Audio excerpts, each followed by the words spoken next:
but as someone who had a polling place at the high school and moved from one side of the high school to the other, you would be surprised how many people didn't vote because they went to the wrong side and the building wasn't open. Well, I had the same problem with when we went to Sparta. People still came to Bowling Green. Right. I mean, we've all experienced it, but you've got to make the step sometime. But the point is, we're now 3 months away from a primary, if there is one, and change for voters is hard.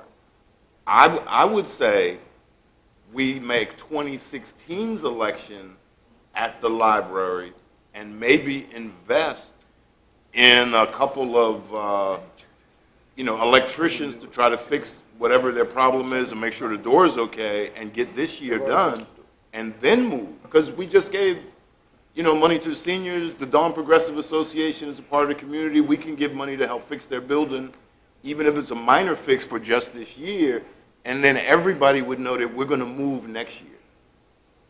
Okay. I think Mr. Seeley has a good point, that at some point you have to make the move. Right. I support you, Jeff, 1,000%. All I'm saying to you is now is not the time to make that move. Okay. I mean, it's a good facility, but this is not about the facility. It's an excellent facility, and I think the usage at the library has been good. It could be better used, and we're hoping that use will increase. This is not about the facility. This is about moving this polling place at this time. That's what this is about. And can it facilitate the needs of those voters at this time? And then we look later on to determine, and I think we are making a determination that we need to find another place at this time. The traffic on Route 301 is not an easy matter. We just talked about the traffic on 301 with this landfill thing. Traffic on 301 is not easy. So let's look at the real issue. I'm saying I don't support it at this time. I think it's the wrong time for the voters. I think it's the right thing for the Board of Elections to do, but I think it's the wrong time. Let me just say this. Ms. Underwood, would you be akin to making a motion that we move the polling place and make it effective 2016? And invest a little money to make sure the 2015 they have electricity and whatever other facilities they need.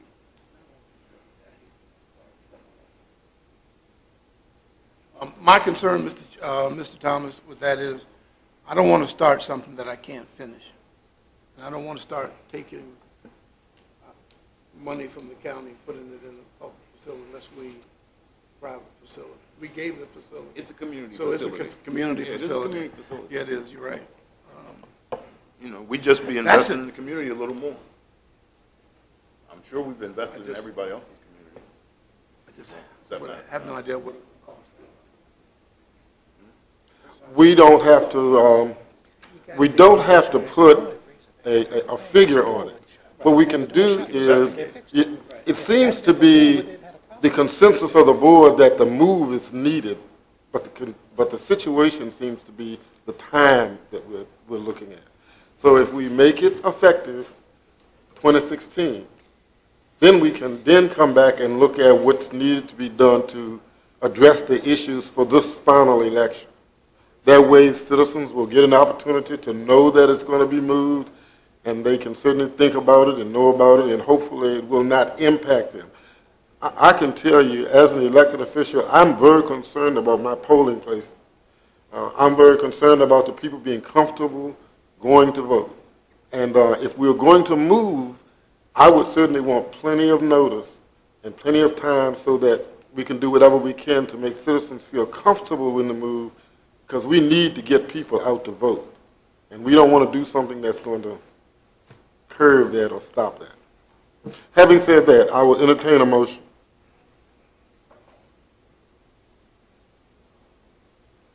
Mr. Chairman, I'd make a motion that we not consider moving the location of the Dawn precinct from the Dawn Progressive Center. Second. Okay, it's been moved and properly second that we do not move the Dawn precinct polling place. All in favor, let it be known by saying aye. Aye. All opposed? Nay. We've got to make a decision sooner or later, and you're saying you need time. Okay, division of the House. Mr. Thomas, how do you vote? Well, I thought there was going to be discussion, but in that case, I will concur with the motion. You vote aye. Mr. Black? Aye. Mr. Underwood? Aye. Mr. Akers? Aye. Mr. Seeley? Nay. And I vote aye. Okay, do we want to address the 2016 election? Mr. Chairman, what I recommend is that get an opportunity to meet with the board, as well as the folks from Dawn Progressive Center. The Dawn Center, again, voice their concerns, ask them are they willing to address those concerns, and if not, then we will continue to look for change of the voting precinct. But I think there should be some discussion and dialogue and before we make any change. Okay, thank you. Okay, that takes us to unfinished business. Rezoning 2014, NNPV Ladysmith LLC owner, applicant.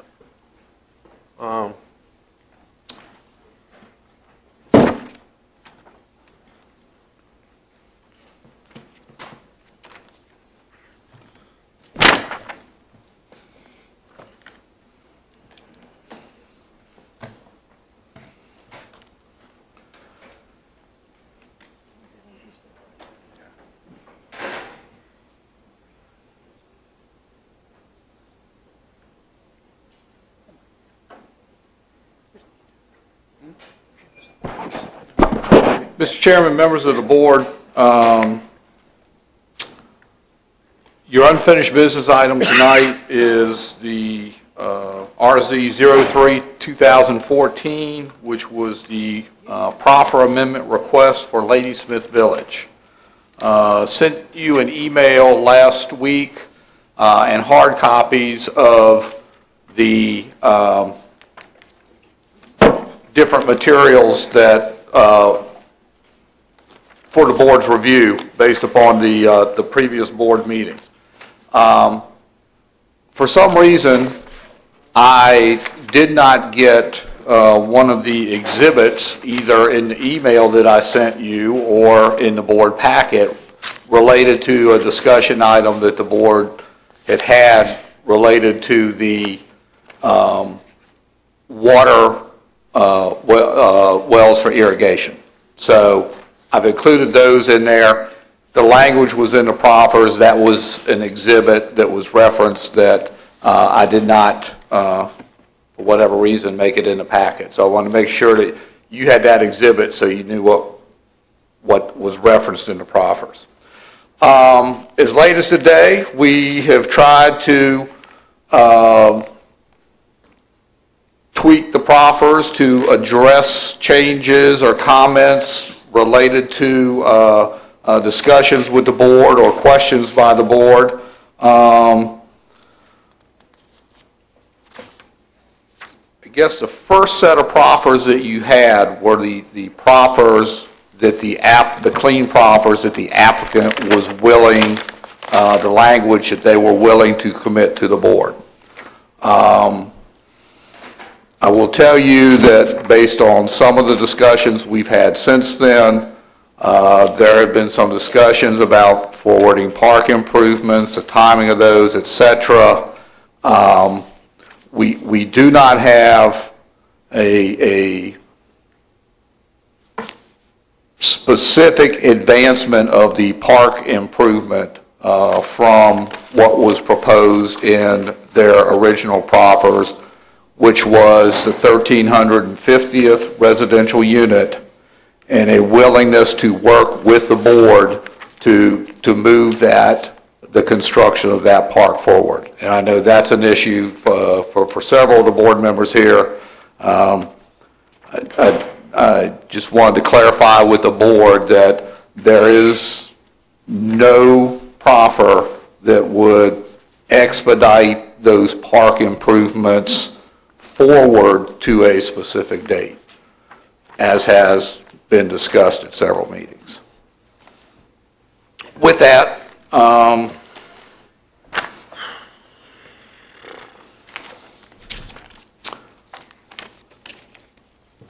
I've heard comments or questions from Mr. Thomas that I think I've tried to answer. I think Mr. Seeley had some today. Mr. Seeley, I know one of your concerns was the cost related to the, or the potential cost for right-of-way acquisition for Durrett Road. I think we have addressed that concern. If you would go to the executed proffers and look at page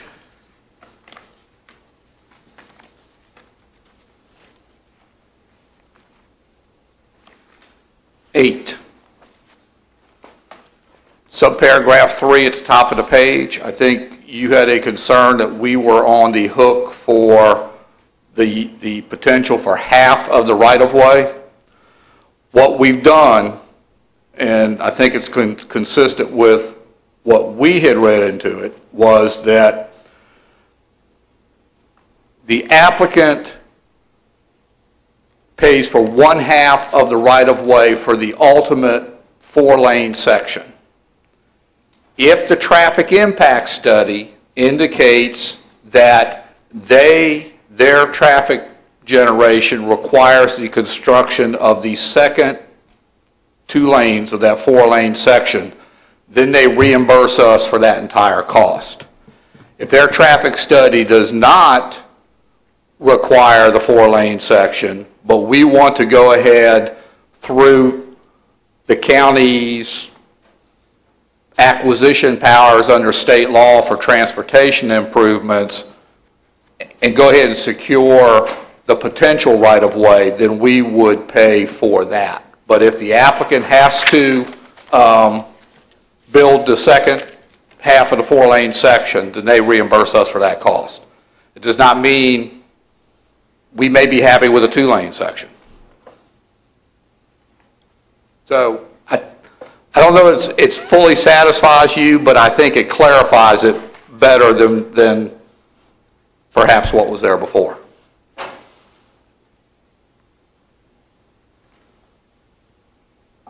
Okay, other board members? I do have a question, and I guess my question is of the applicant as well. But Mike, the way I have understood it, in reading it and talking,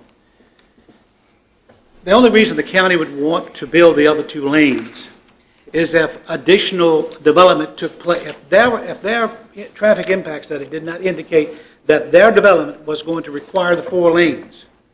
I think we talked in terms of the 4-lane divided roadway as being a nice look, would give the area a nice look. But if that community does not require that, the only reason I can see the county wanting that to happen is if there's further development past their development. Or an industrial park or something goes back on that farmland that's in the back there. And I don't see that that's something that we would really require and would need to happen. If their traffic impact study does require it, then they're saying they're going to pay for it. They'll pay for it all. Yes, sir, Dan, that's correct.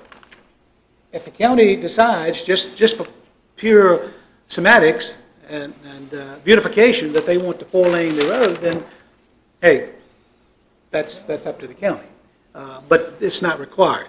The second question I have of Mr. Dithart is the fact that the 1,350 homes before the park comes into place,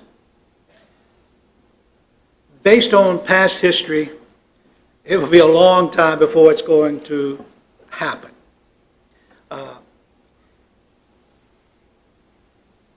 There was something that was revised, and just sticks in the back of my mind, that in 2012 we did some revisions or something, or talked about some revisions. to the proffers, and I think it was reduced to like 1,200 homes for the park to come into play. And it may have been something we discussed at some point, I don't recall.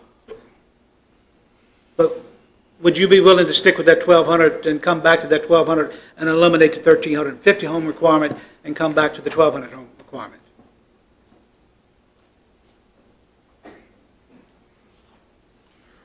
Mr. Chair, Board, Bob Dithart, Senior Project Manager with Newland Communities. Mr. Akers, if you could give us just a few minutes to consider that. Okay. We'll be happy to consider that. Okay, We'll let you know. good. The other part that I think that we probably as a board need to look at is the fact that under the initial requirements of the proffers, we talked in terms of the county, through proffers, Newland would pay $490,000 roughly to do improvements to the park. Under the new proffers that are part of this decision we need to make tonight, they're saying, we will give you $500,000. You can keep the $490,000, and I'm assuming use it any way the county sees fit, the board sees fit to use the $490,600 and some odd dollars, or something along those lines. Within the proffer guidelines. It has to be used for capital improvements. That's the way it is. That's the way it is with all proffers. I mean, you can't use it for operations. I mean, that's common sense. We know it has to be for capital improvements, but it doesn't have to be for the park. Is my point. Yes, it does. I'm sorry, repeat that? Can it not be for recreation, or does it have to be for the park itself? No, the $490,000 that is being removed from this, park. from the original proffers, goes back into the general Gotcha. proffer fund, and it's specified for. It's not new money. It's not like somebody's giving me $400,000 that I can say, I'm now going to use this for something else. It's like somebody saying, I don't have to pay $490,000. I'm not getting any new money. Let me even be more specific than that. Every home puts money into a fund that goes for transportation, schools, utilities, libraries, and parks. Correct. There's specifically a recreation fund in the proffers that gets money from every house that's built. That money, though we call it a proffer, can only be used for parks and those kinds of things. So I'm with Mr. Thomas. We're not getting any new money. We're taking money that's being generated by every home sale and by every person that buys a house, goes into a fund that then reimburses the developer for any improvements they make, library being the first one and parks being the second one. No, sir.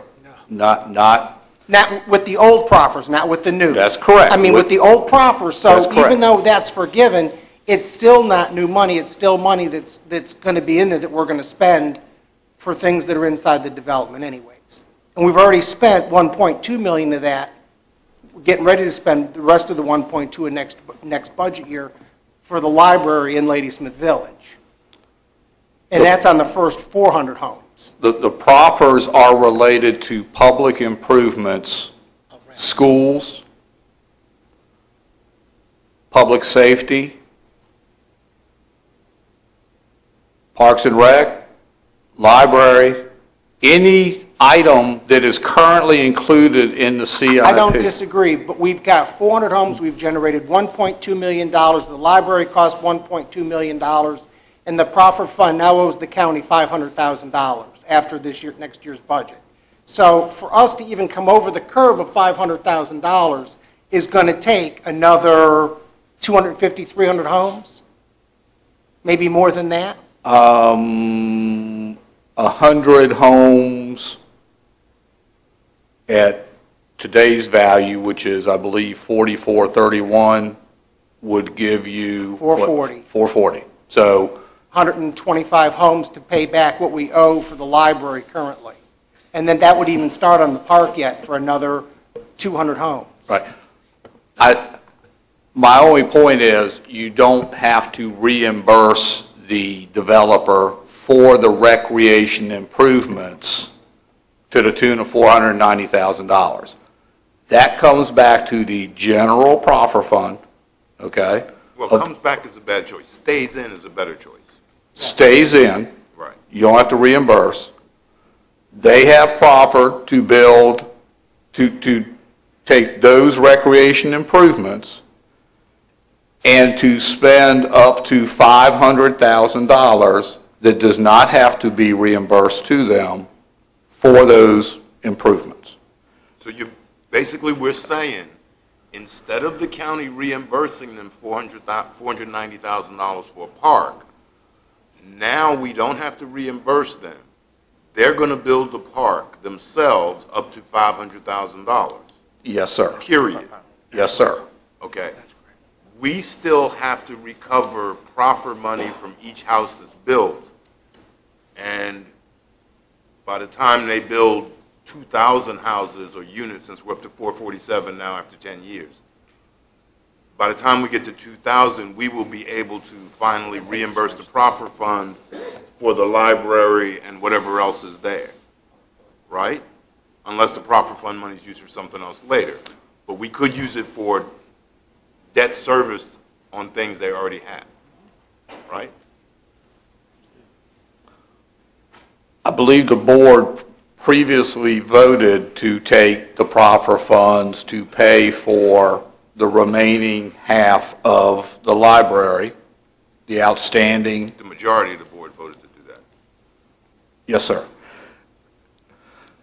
So the reality is we're still making a payment for the library, actually 2 payments for the library. And now we're going to have to get proffer money from each house that's built to recoup that money back. And based on their progress so far, it'll be at least another 10 years before we get that money back. Well, if you use the number of 125 and looking, I think based upon the average that we've seen over the last 7 to 8 years, the average is about 25, 26 units a year. So you're probably looking at 5 instead of 10. But yes, your point is, based upon the activity, Right. the reduced activity level from earlier in the last decade, there will be a period of time before we've equalized that amount. And if the proffers stay the same, whenever they build the park, if they build the park tomorrow, the county's going to have to reimburse them and then wait that 5 years, or in that case, longer, to get money for the park and the library. Yes, we'd have to have the money to cover those two. Yes, sir. Okay.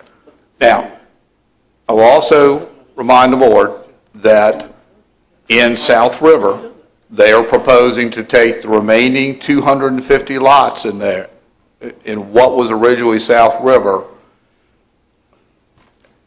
bring the cash proffer value up to the Ladysmith Village cash proffer value, which is a difference of about $730 per dwelling unit. Per unit. So that would be, over time, understanding that, approximately $182,000 additional proffer revenue based upon that change. So to put it like an ordinary citizen, my rent is due tomorrow, but you want me to wait 5 years until I get all of my paychecks to cover my rent. That's kind of what you're saying. And loosely put. But that's basically it. I got to pay a bill tomorrow, but I need to wait 5 years before I get money from something else to cover this bill I already paid. Because I already paid for the library, which I did ahead of time. I already paid for some other stuff over there, which I did ahead of time.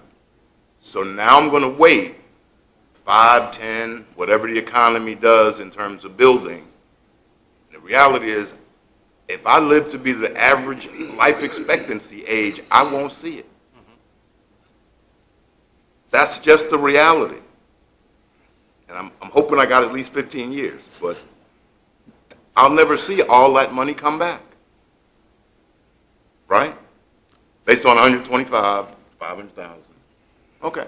On the current Current. construction Just want to schedule. make sure. I Okay. understand, yes, sir. Thank you, sir. But I think the other thing is that you got the benefit of that library. You reap the benefits of your spending. The benefit If you- is not there for everybody. The benefit of the library and the why and all of that was for this development. It's time for this development to do something for us. I can assure you that there are people that go to the Lady Smith Library from Carmel Church, from Charlesburg, from Cedon, from other parts of Caroline County rather than Lady Smith Village. Now, I'm not saying that people in Lady Smith Village do not use the library, but I assure you, Other people I use see, it too. I see all the time other people using that library from outside of Lady Smith Village.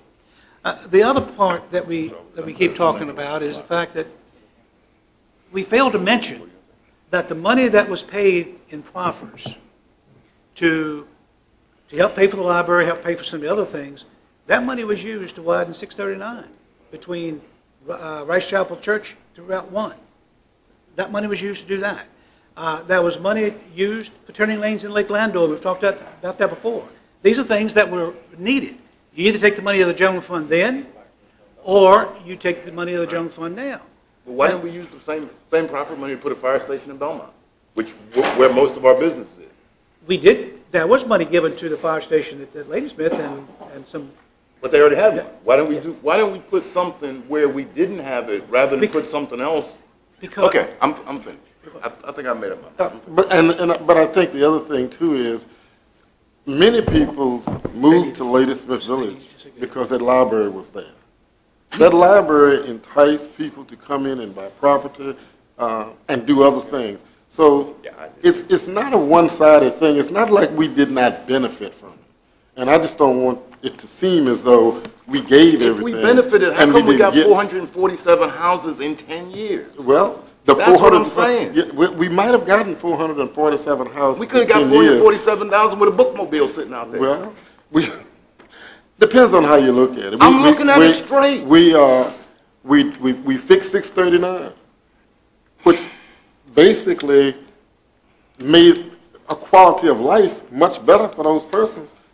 It made a safer situation. We didn't fix 639 to make the quality of life better for anything. We fixed 639 because we had businesses there, Right. and there's something else supposedly coming. What- That's why we did it. Whatever reason, we benefited from it. Whether we, Okay. you know. Call the question. Okay. I'm ready to go. Can I talk to the gentleman from?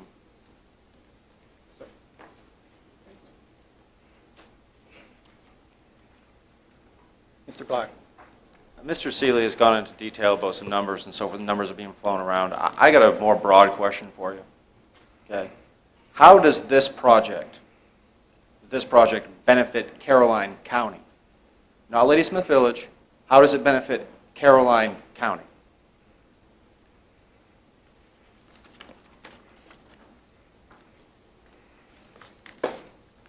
How does this, if I may How ask, how does us changing the proffers benefit? We have 6 districts here.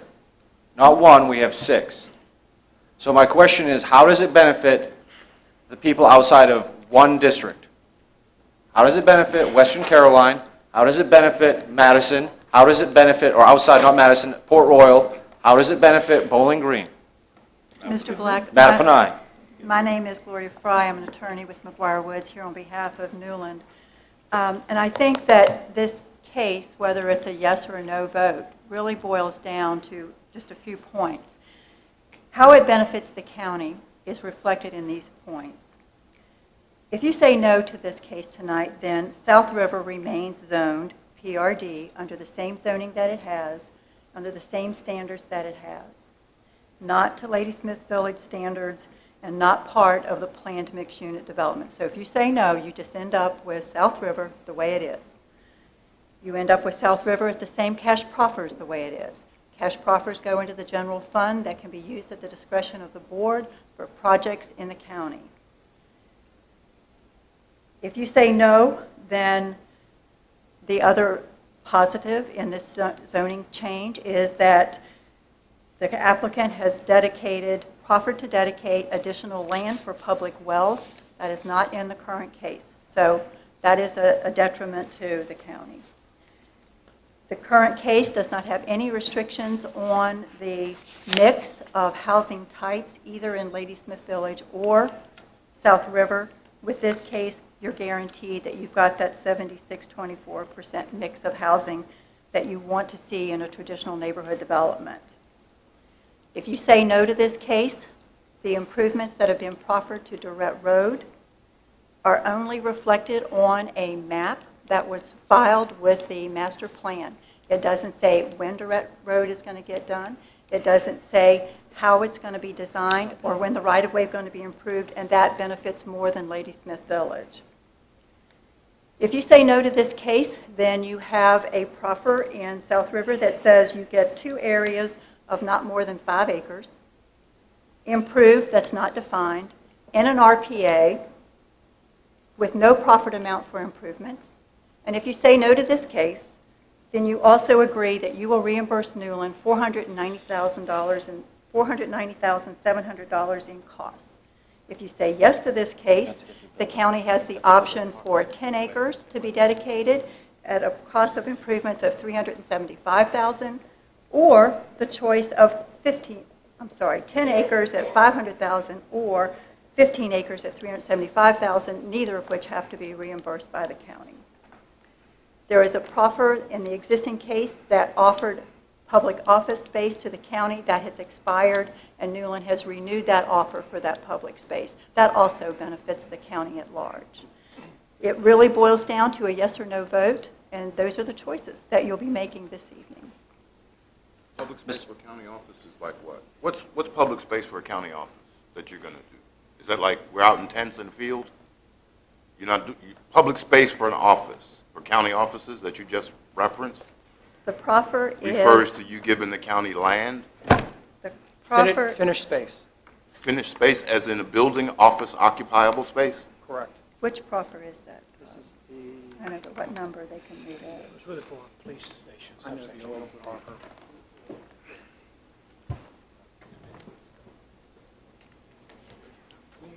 While we're looking up the specific proffer, if I could respond, take this opportunity to respond to Mr. Akers. We would be willing, under the proposed public park proffer, to reduce the 1,350 units to 1,200 units.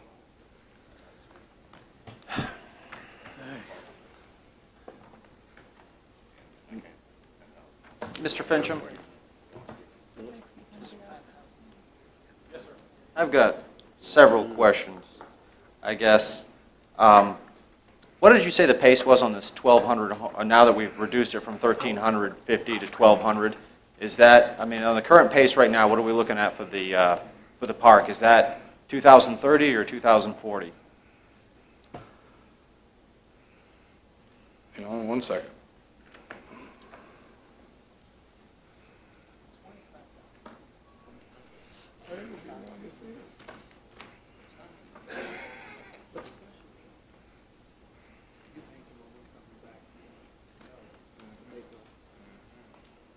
The average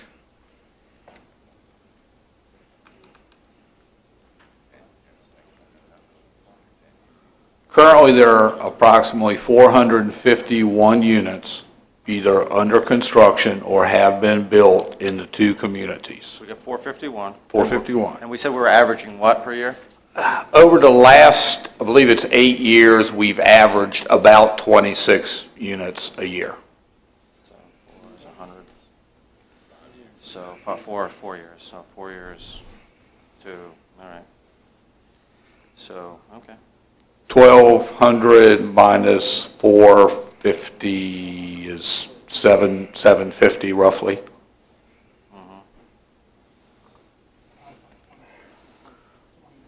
Mr. Fincham, Yeah, that's about 29 years.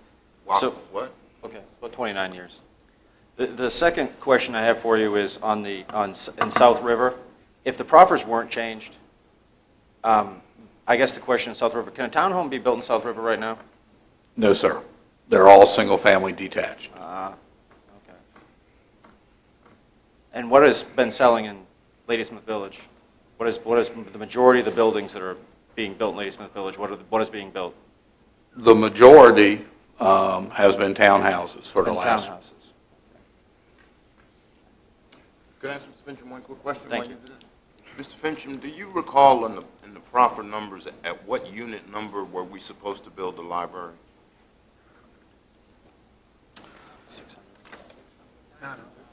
900. Oh, You haven't? I thought I asked you that before, so. 900, Mr. 900? 900. At unit number 900, we were supposed to build a library. I think it was designed at 600 and complete at 900. Sounds familiar. And they have 447 units. So we've actually built the library ahead of time. yes, sir. And again, as they just calculated, I guess it'll be 29 years before we get that money back or whatever. So I'm out of seeing that one. No, 130 houses more will pay back the 572 we still owe. What about the first 572? Paid right much of that of proffers other than about 55,000. So we need to add that 55,000. So at 4,000, another 10, 145 homes we'd be paid back completely. But we paid most of the first payment with proffer money. Not all from Ladysmith Village, though. Some of that proffer money came from Belmont. No, it was all Ladysmith Village. Well, how come the proffer numbers for Belmont are a lot smaller than the amount of money used in Belmont? I know Oh, I can count. Speaking from recollection, I know some money went to the road improvements and other improvements associated In with front of McKesson. McKesson. I can still count. And that's less money than what was in their proffer fund, which is now empty. So I think the citizens of the Mattapanai district are a little bit concerned about where their money has gone. And they are very concerned about purchasing things ahead of schedule or I guess purchasing, funding, whatever, things ahead of schedule while things in their area remain untouched. Okay, thank you, sir. Mr. Black? Mr. Shebel, I have a question for you.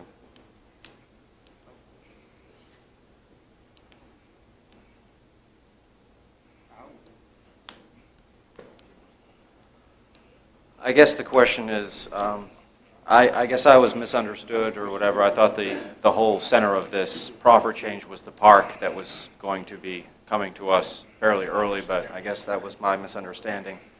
As far as the water is concerned, what is the loss of revenue to you? I know you had given to us, I do not have that, but what is the loss of revenue to the utilities on average per year? Because I know it's fluctuated greatly because we had a drought one year, so they couldn't use a lot of, it was limited on amount of water that could be used. So what would be an average per year loss in revenue? Round numbers, I think it was 30,000. So 30,000 a year. Okay. So, thank you. Can I ask a further follow-up question? Is that if one well per year we lose 30,000 or 30,000 on all their irrigation? That's total what we would lose on an annual basis. Of all of their irrigation? Of all the irrigation wells. So if they took one 5/8" meter off, they've got 5 5/8 and 2 1-inch meters. If they were to take a meter a year off, the impact initially wouldn't be. And if they're building 26 homes, Yeah, they'd probably take the bigger ones offline first. all right, well, they That would take be a one. So, I mean, you probably would drop, $5 to $7 grand a year. But then if you replace that with 26 homes,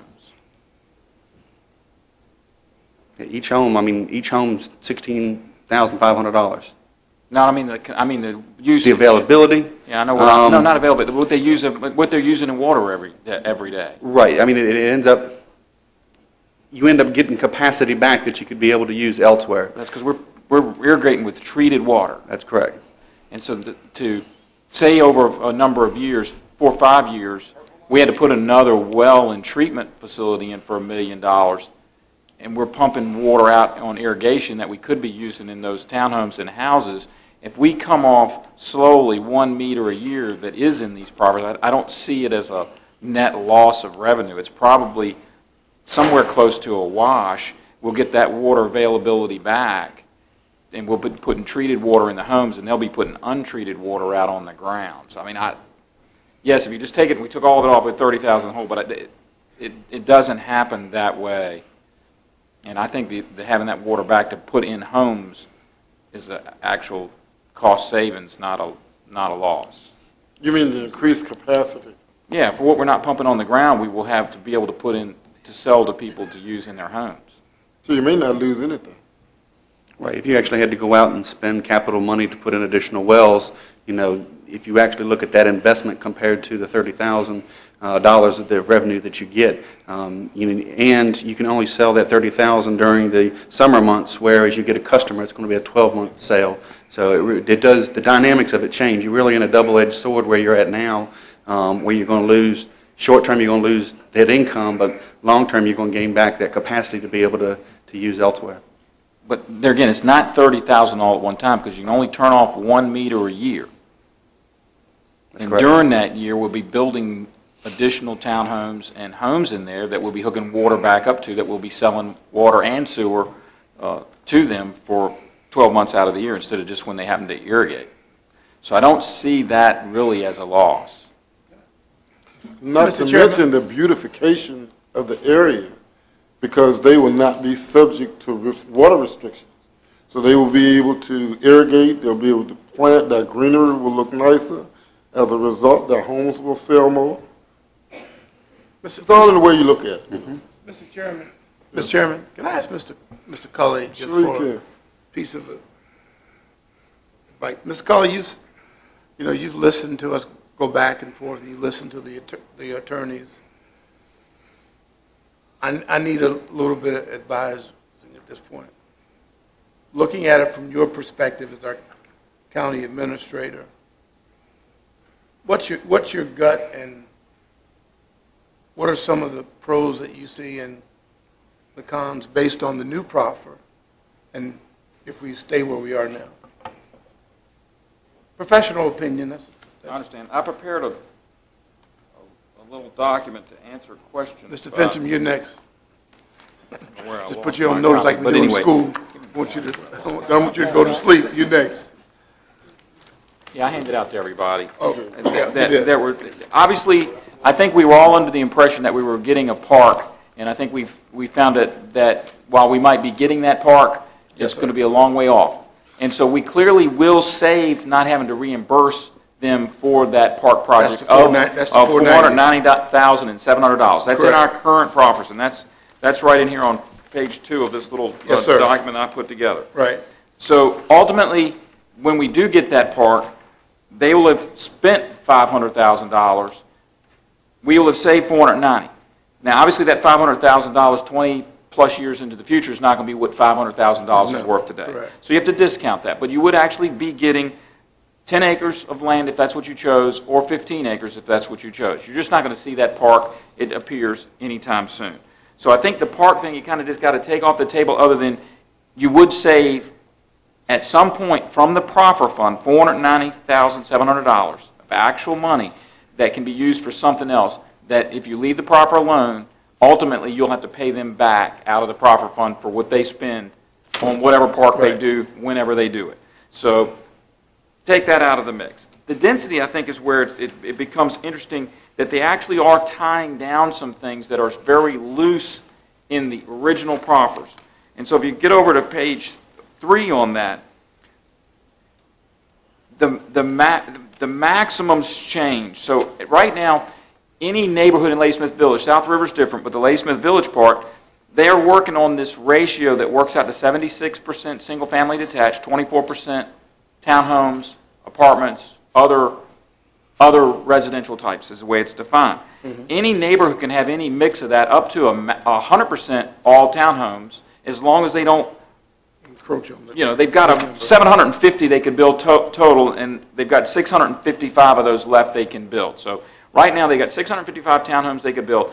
They can take and make a whole neighborhood of those townhomes if they want. Under the new proffer, that becomes 50-50 in all neighborhoods except 2 parcels, which were the original South River parcels, which I've shown you in the drawings on the back of this. Those, the max density of townhomes will be 24%. So that'll be less. But currently, Ladysmith Village, not South River, because South River has no townhomes, but Ladysmith Village can have neighborhoods that max out at whatever, 80% townhomes